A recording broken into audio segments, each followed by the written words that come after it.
kind of carved out a space that was important in the backup catcher role. And that's what I was. And I was always, now we have 26 man. At the time I was playing, we had 25 man rosters. I was always the 25th man, which is, that's who I was. That's what my role was. I was okay with that. I was happy with it. And I was going to be the best 25th man I possibly could be on that team. And how do you do that, right? It's you're there for the pitchers. You're helping coaches, you're helping players, you're watching video. It kind of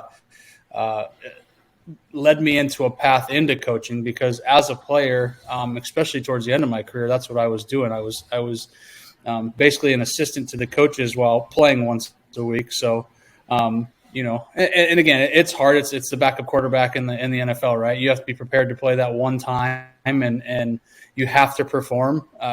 Would it have been easier to play every day?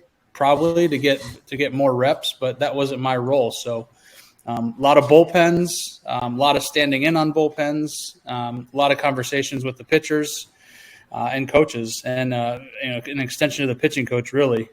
So that's kind of how I carved out my little my role in my 10-year big league career.